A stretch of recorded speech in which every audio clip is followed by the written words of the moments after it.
અમરેલી જિલ્લા કોંગ્રેસ પક્ષમાં ફરી ભડકો. જિલ્લા પંચાયતના પૂર્વ પ્રમુખ અને બક્સરા તાલુકા પંચાયતના પૂર્વ ન્યાય સમિતિ ચેરમેન રવજીભાઈ વાઘેલાએ કોંગ્રેસ પક્ષમાંથી આપ્યું રાજીનામું. ધારાસભ્ય જેવી કાકડિયાએ ભાજપનો ખેસ પહેરાવી આવકારતા કાર્યકર્તાઓમાં ભારે ઉત્સાહ જોવા મળ્યો. અમરેલી જિલ્લા કોંગ્રેસ પક્ષમાં અનેક કાર્યકર્તાઓએ કોંગ્રેસ પક્ષને રામ રામ કરી ભાજપ પક્ષમાં જોડાઈ રહ્યા છે.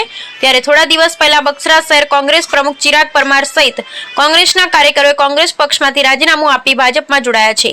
ત્યારે હવે બક્સરા તાલુકાના હાલરિયા ગામના વતની અને અમરેલી જિલ્લા પંચાયતના પૂર્વ પ્રમુખ અને બક્સરા તાલુકા પંચાયતના પૂર્વ ન્યાય સમિતિ ચેરમેન રવજીભાઈ વાઘેલાએ કોંગ્રેસ પક્ષમાંથી રાજીનામું આપતા રાજકારણમાં ગરમાવો જોવા મળ્યો છે.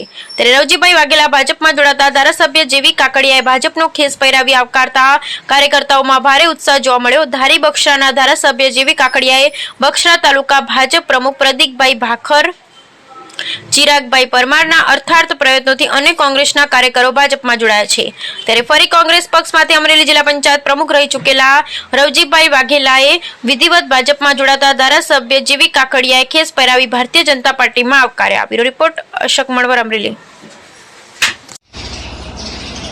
આજે હું વિધિવત રવજીભાઈ વાઘેલા જિલ્લા પંચાયતના પૂર્વ પ્રમુખ અમરેલી, જે રાષ્ટ્રીય નેતૃત્વ મોદી સાહેબ જે રામ મંદિરનો છેલ્લા ઘણા વર્ષોથી જે પ્રશ્ન હતો, રામ મંદિર બન્યું અને એની જે રામ મંદિર બન્યું એની સાથે હું લાગણીથી જોડાયેલ છું અને એ રામ મંદિર બન્યું એના અન્વયે હું આજે કાયદેસર ભાજપમાં જોડાઈ અને કોંગ્રેસમાંથી રાજીનામું આપું છું.